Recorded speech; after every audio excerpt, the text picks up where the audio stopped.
तो आज हम लोग जो भी प्रीवियस वीडियोस में आपको जितने भी एक्सप्लेनेशंस प्रोवाइड किए थे, जो भी टॉपिक हम लोग पढ़े हैं, आज उसी का हम लोग रिवाइज करेंगे। या जो भी डॉट है, आप लोगों ने डिमांड किया था कि डॉट क्लास करवाइए, तो उसके लिए हम जो भी आपको पढ़ाए थे टॉपिक, उसका डॉट क्लास आज हम लोग करवाएंगे।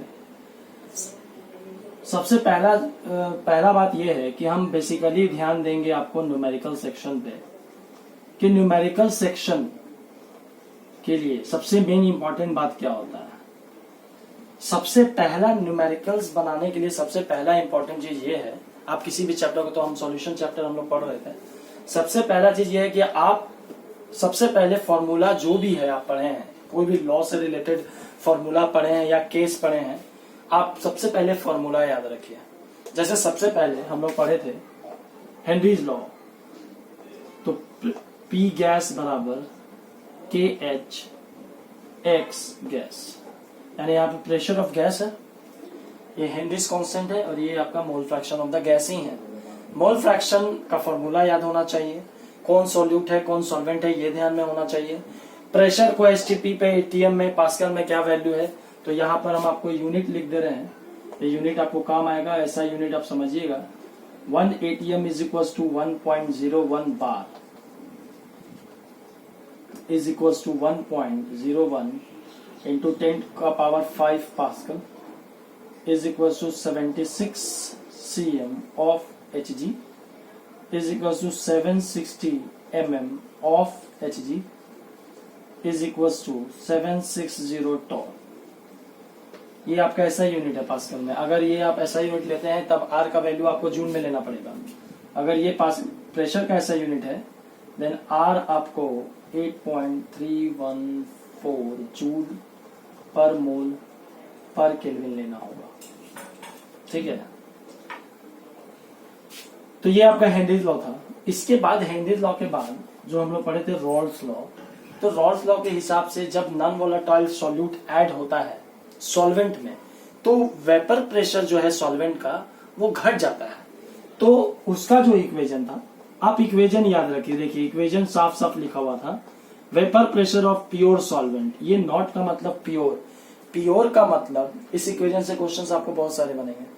नॉट पी नॉट सॉल्वेंट का मतलब vapour pressure of pure solvent, यानी सॉल्यूट ऐड करने के पहले का vapour pressure, minus vapour pressure of solution by फिर से पी नॉट सॉल्वेंट।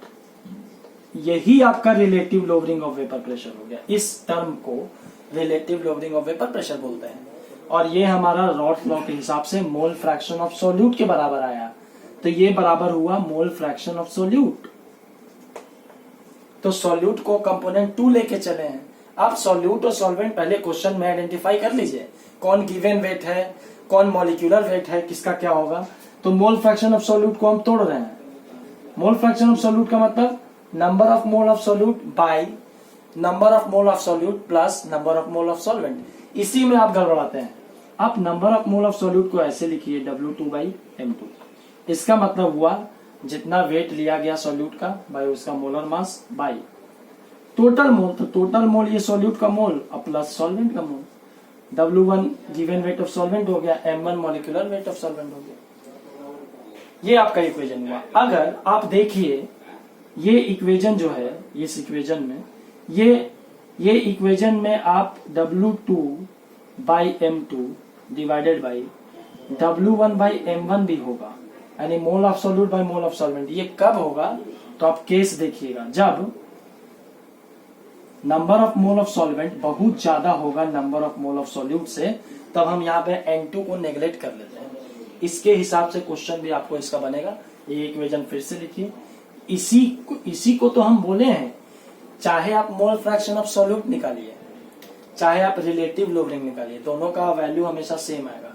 अगर क्वेश्चन में मान लीजिए वेपर प्रेशर का चर्चा ही नहीं है, सिर्फ given weight of solute and solvent दिया हुआ है, मोलर मास दिया हुआ है, तो वही आप मोल फ्रैक्शन ऑफ सॉल्यूट का निकालिए, वही value relative lowering of vapour pressure का होगा।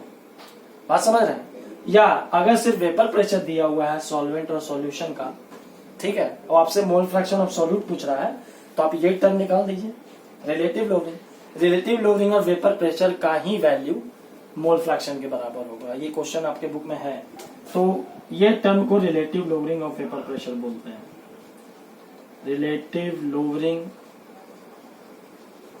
Of vapour pressure. तो आप देखिए कहां पर क्वेश्चन में क्या पूछ रहा है, उसके हिसाब से आपको इक्वेशन एडजस्ट कीजिए कि कब इक्वेशन रॉल्स लॉ का वेपर प्रेशर वाला इक्वेशन कौन यूज होगा, उस केस में हम लोग यूज करेंगे।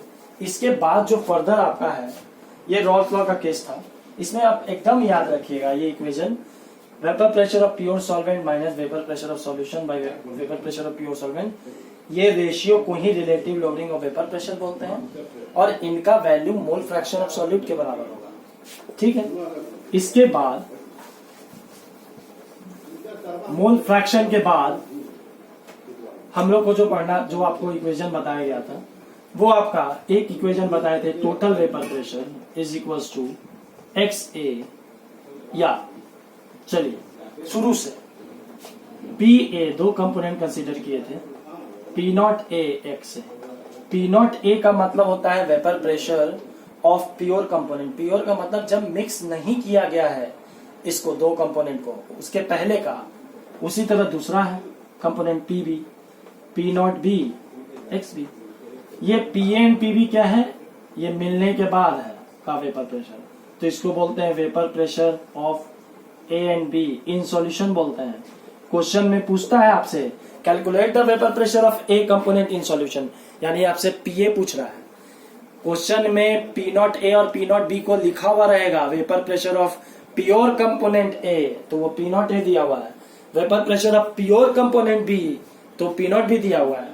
तो टोटल वेपर प्रेशर कितना हो जाएगा, टोटल वेपर प्रेशर जोड़ दीजिए पी और पी। सॉल्यूशन में टोटल वेपर प्रेशर पी और पी का सम होगा, आप जोड़िए P naught A x A plus P not B x B.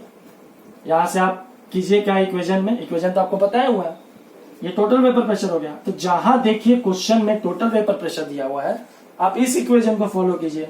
आप फिर P not solvent minus P solution वाला यूज नहीं कीजिएगा, आप क्वेश्चन बनाइए, क्वेश्चन से क्लियर होगा आपको ये इक्वेशन। इसके बाद आपको करना क्या है, इसके बाद करना है चाहे एक्स ए को 1 माइनस एक्स बी लगा के यहाँ पर पुट कर दीजिए, कॉमन निकाल लीजिए, या तो एक्स बी को 1 माइनस एक्स से कर दीजिए, बस बात खत्म है। ये मोल फ्रैक्शन आपका आ जाएगा, एक आ गया तो दूसरा भी आ जाएगा। तो इस इक्वेशन को आप यूज कीजिए। ये कब यूज करना है, जब वेपर प्रेशर टोटल दिया हुआ रहेगा तब। P not solvent minus P solution कब यूज करना है, जब आपका वेपर प्रेशर और प्योर सॉल्वेंट कह रहा है क्वेश्चन में कि सॉल्यूट ऐड करने के बाद घट गया, तो तब आप यूज कीजिएगा रॉल्स लॉ वाला केस। इसके बाद हम लोग इक्वेशन जो पढ़े वो आपको बताए एलिवेशन इन बॉइलिंग पॉइंट। तो एलिवेशन बाबू, एलिवेशन का मतलब बढ़ना होता है। आपको मान लीजिए नहीं समझ में आ रहा है कि क्यों बढ़ता है, ठीक है, उसको थोड़ा सा नेग्लेक्ट कीजिए आप अभी के लिए। आप न्यूमेरिकल पहले तो उससे रिलेटेड बनाइए। कहता है कि सॉल्यूट जब ऐड करेंगे सॉल्वेंट में ये सॉल्वेंट है, इसका बॉइलिंग पॉइंट है कुछ, इसमें जैसे ही सॉल्यूट ऐड करेंगे, तो आप तो सॉल्यूट ऐड किए तो सॉल्यूशन ना बन गया, तो एक बॉइलिंग पॉइंट ज्यादा होगा। एलिवेशन का मतलब बढ़ना, तो मान इसका बॉइलिंग पॉइंट ऑफ सॉल्यूशन कहलाएगा। अब ये बॉइलिंग पॉइंट सॉल्वेंट है, तो मान लेते हैं 5 डिग्री सी था, ये 8 हो गया। कितना से बढ़ गया, 3 से।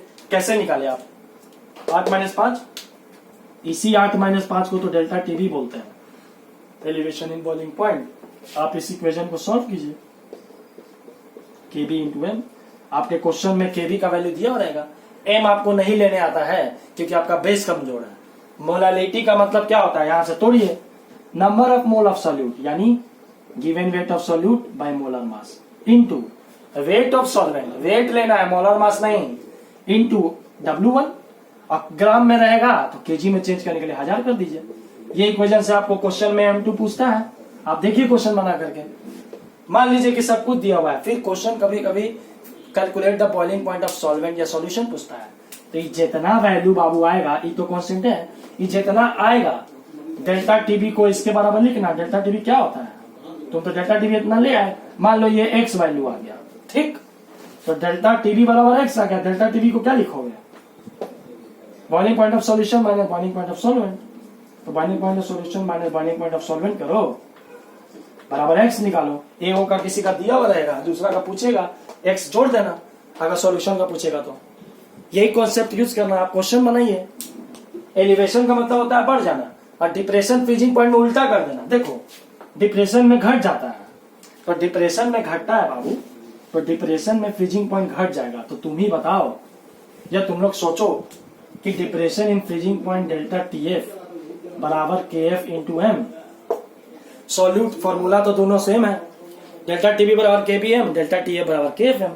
जब आपका सॉल्यूट ऐड करेगा, सॉल्यूट समझिए व्हेन 0.5 ग्राम 1 ग्राम लिखा हुआ रहेगा, जब सॉल्यूट ऐड किया सॉल्वेंट में तो फ्रीजिंग पॉइंट घट जाएगा। अब घट क्यों जाएगा, मान लीजिए आप अभी नहीं समझ पा रहे हैं, आपको हम क्लास में बता देंगे और अच्छे से एक्सप्लेन कर देंगे। आप पहले क्वेश्चंस बना लीजिए, क्वेश्चन नहीं इससे न्यूमेरिकली आना है, थ्योरी सेक्शन तो आना नहीं है इससे। थ्योरी सेक्शन में बहुत है तो आपका आइडियल और नॉन आइडियल सॉल्यूशन आ सकता है, एग्जांपल्स उसका, रॉल्फ लॉ इस सब का स्टेटमेंट नहीं आएगा। जब सॉल्यूट ऐड हुआ तो सॉल्यूशन का फ्रीजिंग पॉइंट कम गया, तो अब डेल्टा टीएफ तुम कैसे निकालोगे, freezing point of solvent minus solution में करोगे, यही तो एक अंतर है। वहां boiling point of solution minus solvent होता है, यहाँ सॉल्वेंट माइनस सॉल्यूशन होता है, क्योंकि यहाँ घट रहा है, वहां बढ़ रहा है तो सॉल्यूशन माइनस सॉल्वेंट, यहाँ घट रहा है तो सॉल्वेंट माइनस सॉल्यूशन। इसके बाद सेम इक्वेशन है बाबू, के एफ दिया रहता है, एम का वैल्यू लगाओ, weight of number of mole of solute by weight of solvent in KG. ये ग्राम में रहेगा तो 1000 से कर देना, केजी में रहेगा तो छोड़ देना, 1000 मत लिखना। यहाँ से M2 पूछता है, फ्रीजिंग पॉइंट ऑफ सॉल्वेंट पूछता है, इसके अलावा क्वेश्चन अभी तक जो टॉपिक में है उसके अलावा तो नहीं है। आप क्वेश्चन को अच्छे से समझिए, आपको प्रॉब्लम बेसिक प्रॉब्लम है, आप गिवन वेट ऑफ सॉल्यूट नहीं पता है आपको कि W2 लेना है कि W1 लेना है, मोलर मास आपको निकालने नहीं आता है, इसमें आप फंस रहे हैं। प्योर कंपोनेंट का मतलब आप नहीं समझ रहे हैं। आप पहले वीडियो से जो डाटा जो फॉर्मूला दिया गया उसको पहले बढ़िया से वीडियो देखिए। वीडियो ही नहीं कि डाउनलोड यूट्यूब पे अपलोड करवा दिए हैं, आप लोग ऐसे ही देख करके एक बार में आपको समझ में नहीं आएगा, 3 बार 4 बार आप देखिए, क्वेश्चन में मिलाइए कि 1 gram of a non volatile solute, तो ये 1 ग्राम क्या है, गिवन वेट ऑफ सॉल्यूट है तो W2 लिखेंगे। ऐसे करके आप क्वेश्चन प्रैक्टिस कीजिए, सब क्वेश्चन बनेगा। एक भी ऐसा क्वेश्चन नहीं होगा एनसीईआरटी का जो अभी तक बताया है उससे नहीं बनेगा। आप में बस वीकनेस क्या है कि आप बहुत जल्दी कोई चीज को इजी लेके छोड़ देते हैं। आप क्वेश्चंस को बढ़िया से टॉपिक एक गिवन डाटा को समझिए, तब आप अप्लाई कीजिए।